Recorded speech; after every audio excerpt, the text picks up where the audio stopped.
E hoje a gente vai falar sobre adicional de periculosidade. Quem tem direito a receber, qual o valor que tem direito a receber e quando. Se você tem interesse no assunto, continua. Antes disso, curte o vídeo e vem comigo que eu te ensino.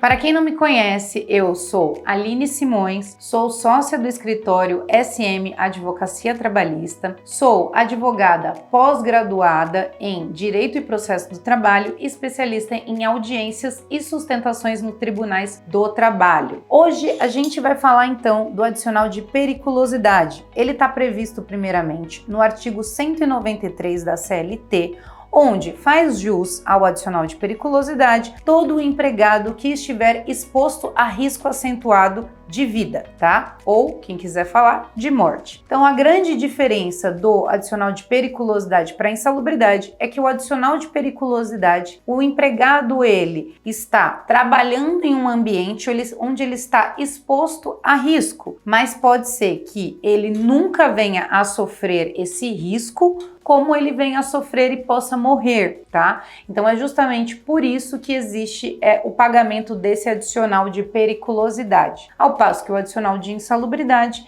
ele só é devido por pouco a pouco estar degradando a saúde do empregado. O adicional de periculosidade, por outro lado, ele é devido por, caso venha a acontecer uma fatalidade, esse empregado pode vir a morrer ou a falecer. Qual que é o valor que você tem para receber quando você está exposto, trabalha em ambiente de risco acentuado? Então, todos que estão expostos à periculosidade têm que receber o adicional de 30% sobre o seu salário base, tá? Anota bem isso, que é sobre o salário base, enquanto o adicional de periculosidade, a base é diferente de cálculo, tá bom? Periculosidade vai ser sempre 30% do valor do seu salário. Então, se você recebe, a título de exemplo, R$1.000, você tem direito a R$300 a mais no seu salário de adicional de periculosidade, tá bom? Tipos de trabalhos que podem gerar o adicional de periculosidade. Quando você está exposto a agentes elétricos, tá? Então, quando, por exemplo, você puxa fios de alta voltagem,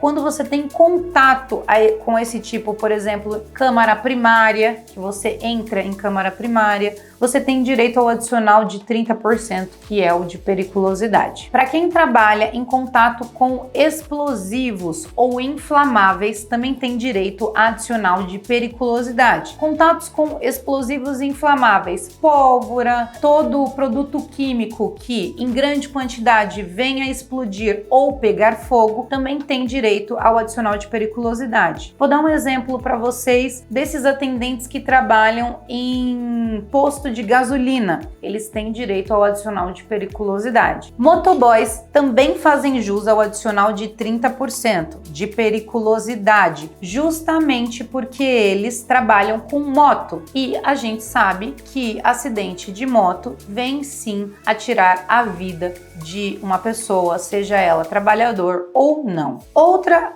atividade que também tem direito ao adicional de periculosidade são os vigilantes. Esses estão expostos a risco à vida de furtos, roubos ou violências de qualquer outra espécie. Então, eles também têm direito ao adicional de 30%. Se você trabalha como segurança de uma balada, fazendo, entre aspas, o bico, que você trabalha nessa balada toda sexta, sábado e domingo, eles estão contando com você toda sexta, sábado e domingo no mesmo horário, você também tem direito ao adicional de periculosidade, porque você está exposto a risco. Todo segurança e vigilante tem que receber o adicional de 30%. Lembrando que, para se enquadrar como vigilante, você tem que ter todas as documentações e curso de vigilante, porte de arma, inclusive. Doutora, já recebo o adicional de insalubridade. Tenho direito ao adicional de periculosidade? Pode ser que sim. Você tem que ver se o seu adicional de periculosidade, esses 30%, é um valor maior do que o seu adicional de insalubridade. Se o seu adicional de insalubridade que você está recebendo é maior do que o adicional de periculosidade, você não tem direito a acumular. Então você não pode receber periculosidade e insalubridade. Ou você recebe um, ou você recebe o outro. Então você tem que ver com o seu advogado, vulgo escritório, se você tem direito a receber qual o valor, se o valor maior é de insalubridade ou se o valor maior é de periculosidade, tá bom? Doutora, num processo trabalhista, como que vai ser resolvido se eu tenho direito ou não ao adicional de periculosidade? É obrigatório para quem faz o pedido de adicional de periculosidade seja determinada uma perícia técnica para averiguar se você tem direito ou não ao adicional de periculosidade, tá? Como que é feito isso? Na audiência, o juiz vai nomear um perito da confiança dele, que é especialista. Ele vai verificar se as suas atividades estão enquadradas para receber o adicional de periculosidade, se o ambiente que você trabalha, você faz jus ao adicional de periculosidade. Como que vai ser feita essa perícia? Ele vai na empresa, você tem que acompanhar essa perícia e você vai dar todos os dados das suas funções, do que você fazia, do que era a sua rotina de trabalho.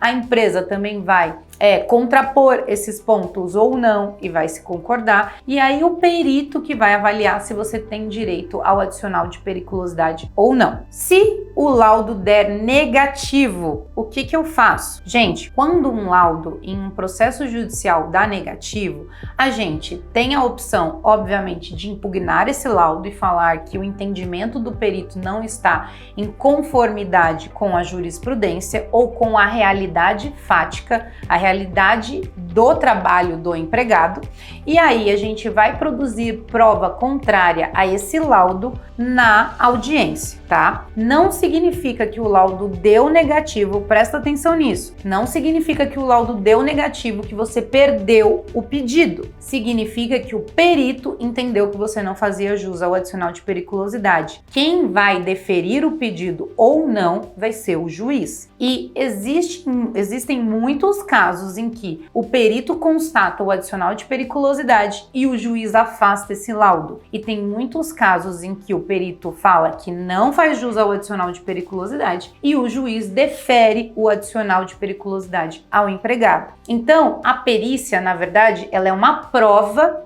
um dos meios de prova de você constatar que você trabalhava em um ambiente em que você faz jus ao adicional de periculosidade. Se a minha perícia der negativa, por outro lado, é uma prova positiva e que vai te ajudar a ser deferido. Doutora, se o laudo deu positivo, significa que eu ganhei? Não. Significa que você tem uma prova favorável. Escuta isso. Laudo positivo não é procedência de pedido. Laudo positivo significa que você tem uma prova a mais de que você tem um indício maior de que você faz jus àquele adicional. Não significa que o juiz vai acolher. Como se o laudo der negativo, não significa que você perdeu o pedido. Significa que aquele perito entendeu que você não trabalha em ambiente de risco acentuado à sua vida. E esse laudo ele pode ser elidido por prova em contrário